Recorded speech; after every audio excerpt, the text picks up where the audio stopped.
You saw the title. Now answer this: does a carrier group matter if the fight is over land? Or is the real power in airfields and railheads packed with armor? Today we ask whether the US footprint in Eastern Europe deters war, or dares someone to test it. We'll map the bases, the flight times, the choke points, then we'll test the theory: presence as shield, or spark. You'll leave with a clear tactical framework you can use to read every headline that drops this week.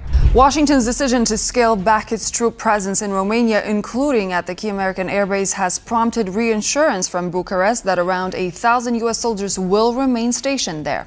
Romania's defense minister commented on the matter, saying the move had been anticipated amid shifting priorities. Pete Hegseth, the U.S. Secretary of Defense, conveyed once again to European partners that now that the Europeans have consolidated their position on the eastern flank and in general in Europe, and have agreed to arm themselves better, they will pay more attention to their own defenses. This reassessment of troops' posture is part of a broader strategy announced at the beginning of the year by the United States. Before we move on, I'd like to ask you a small favor. If you appreciate this content, please take a second to like this video and subscribe to the channel. Over 98% of you watch the videos without subscribing. It costs you nothing, but it makes a huge difference to us. So, did you click the subscribe button? Great, thank you so much. Now, back to the video. A carrier group looks awesome on a map, but Eastern Europe turns on runways, rail spurs, and fuel bladders stacked close to the line. On the escalating tensions between Russia and Ukraine. The Pentagon will be deploying approximately 3,000 troops to Europe in an effort to bolster support for other European allies, as the U.S. has already sent several fighter jets and additional support to Estonia. The Biden administration says the decision to send troops is temporary and sends a message to the world that the U.S. stands with its NATO ally. Russian troops mount along the border with Ukraine. CBS News has confirmed roughly 1,000 troops will be moving from Germany to Romania, and an additional 2,000 troops will be deploying from North Carolina to Germany and Poland. If the first 72 hours decide the fight, the assets that count are the ones that cut hours. Start with airfields. Not the glossy shots, concrete strips, hardened shelters, arresting gear, and fuel points that push sorties every few minutes. Add logistics hubs that sort pallets, sling JP-8, and feed an engine of tankers, transports, and fighters. Prepositioned stocks then turn a flag into mass, engines already warmed, ammo already staged, crews landing to drive instead of waiting to unload a ship. Deterrence says you make this visible and an opponent stays home. Europe must be responsible for its own defense. This is the reaction from the European Commission regarding the alleged U.S. plan to cut the number of troops stationed on Europe's eastern flank.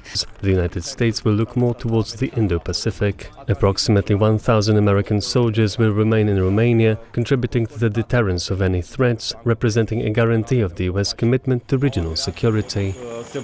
Good afternoon, Claudia. So yes, this is certainly an interesting announcement over the last few months. Up to 23 European countries have reported drone incursions, including Poland and Romania. Moscow calls it a noose. Those two stories collide the moment a ramp drops or a radar lights up. You don't win the narrative, you win the clock. Baltic air policing is the daily metronome.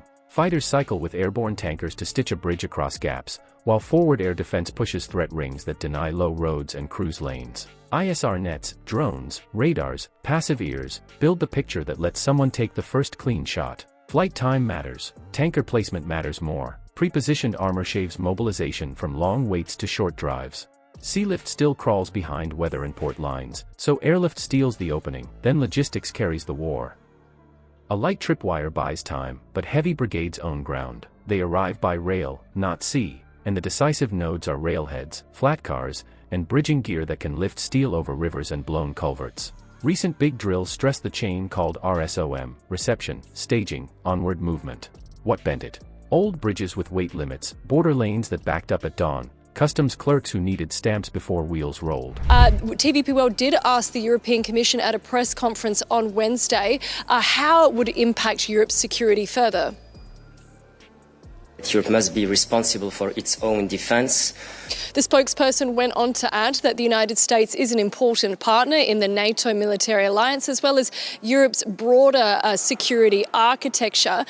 As part of a strong transatlantic security and fully aligned with NATO. These are not permanent moves. They are moves designed to respond to the current security environment. Moreover, These forces are not going to fight in Ukraine.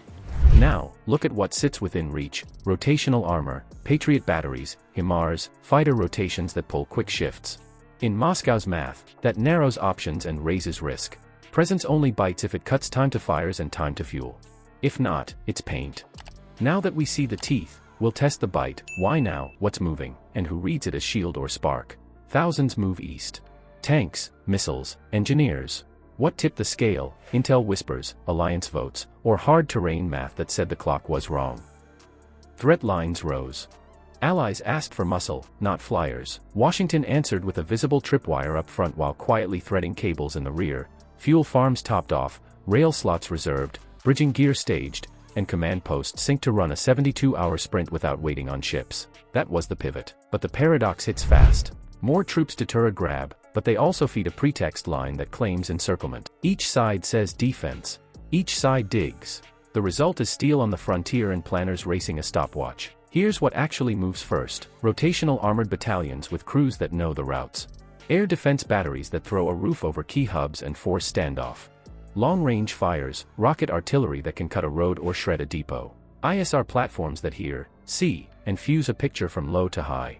Engineers who build the fight, repair rails, lay bridges, harden pads, clear obstructions so fuel and ammo reach guns on time. Exercises and alerts stress the spine of reinforcement. Timelines improved where airlift links straight into prepositioned stocks and units rehearsed reception drills. They still bogged down at border friction, single-lane crossings, paperwork stacks, and weight-limited spans that turn a brigade into a stalled column. Moscow's framing stays fixed: NATO creep, missile fears, and US systems that compress their decision time. NATO eyes the mirror image, a short notice thrust aimed at a seam before the net firms up. 2 clocks. 1 corridor. Deterrence theory splits. Punishment threatens pain after a strike. Denial blocks the strike from working at all. Forward armor paired with integrated air defense bends toward denial. It changes the math instead of the message. What would you do? Probe rail choke points and air defense gaps, or steer clear of a hardened lane? The surge shrinks the opening window. Those assets shave minutes from fires and fuel, and minutes are the margin of a fast win. You now have the framework. Read every headline by who owns the first 72 hours. Power here is counted in hours. Who lands, fuels, and fires first shapes whether shots get taken at all. The side that cuts minutes wins the choice to start or to stand down. You've seen the teeth. Now choose the read. Comment your choice below, shield or spark, and if you want the tactical mindset behind these moves, subscribe. This is the story of clocks, not slogans. Next headline you see: run the checklist, airfields, railheads, fuel, fires. If those line up, deterrence holds shape. If they slip, gaps invite tests.